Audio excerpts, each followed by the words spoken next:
Dans le cadre du Master Management et Développement des systèmes d'information de l'EM Lyon, cette vidéo se propose de définir ce qu'est la SOA et comment la banque ING a su mettre à profit cette méthodologie.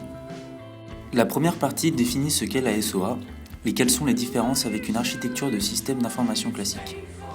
Afin de situer le contexte dans lequel se trouve ING, la deuxième partie permettra de définir son métier et ses attentes.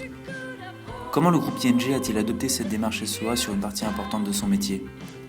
C'est ce qu'expliquera cette vidéo dans une troisième partie, avant d'en analyser les tenants et aboutissants. Une entreprise classique est divisée en plusieurs services, ayant chacun des processus liés à ses propres métiers. Lorsque peu de connexions existent au sein de l'entreprise, le fonctionnement en silo est néfaste au partage des données, et des solutions différentes sont implémentées pour traiter des fonctions similaires. Dans ce cas assez général d'entreprise, on constate que le suivi des commandes et le calcul des taxes sont communs à plusieurs services. Le SI a été pensé de telle manière que la comptabilité, les commandes ou la relation client interagissent avec des bases de données différentes.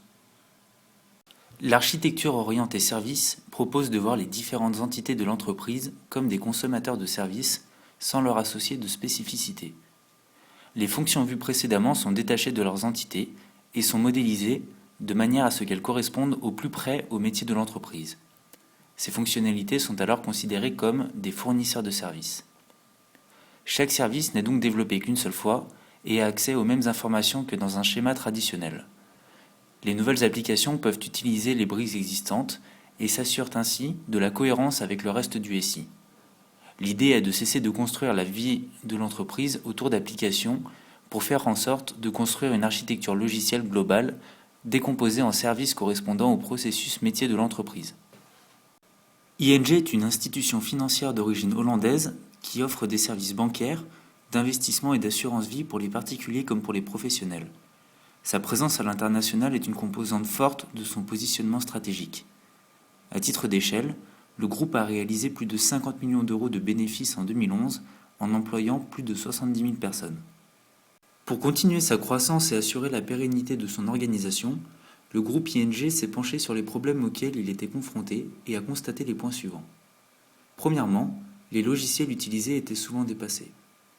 Ensuite, la mise en place de nouvelles solutions logicielles devenait trop coûteuse et représentait un frein aux nouveaux projets.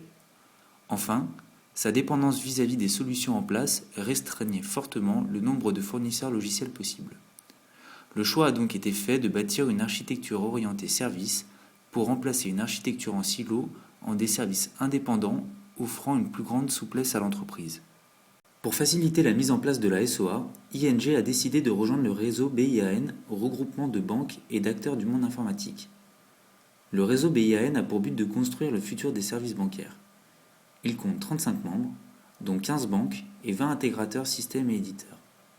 Ces représentants de l'industrie coopèrent au sein de la communauté pour travailler à la définition et à l'établissement de standards IT reconnus pour l'interopérabilité bancaire.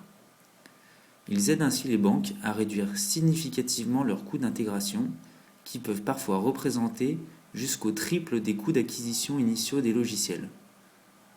Hans Tesselar, directeur exécutif d'ING, a une place déterminante au sein du réseau BIAN et est au centre de l'initiative de développer une stratégie SOA standard dans le monde bancaire.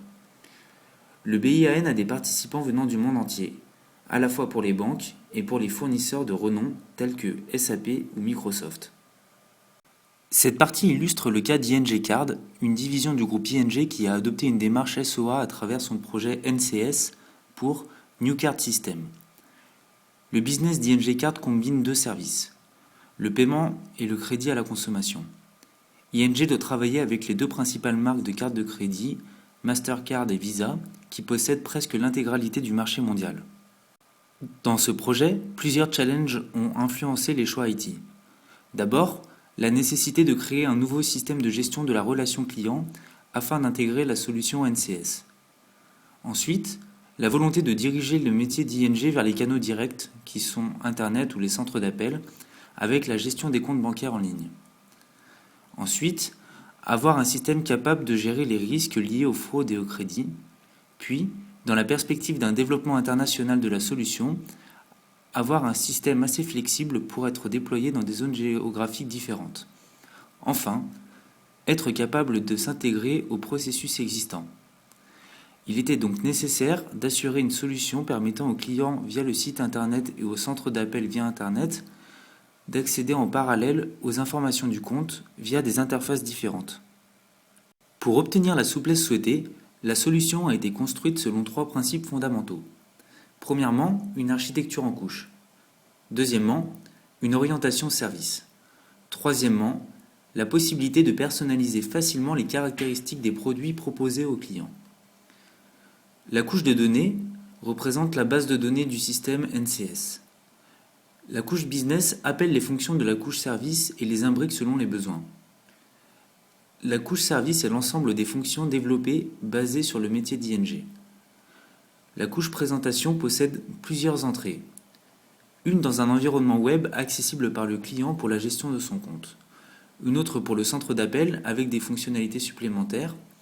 Et une dernière pour le back-office de NCS afin de gérer le métier d'ING.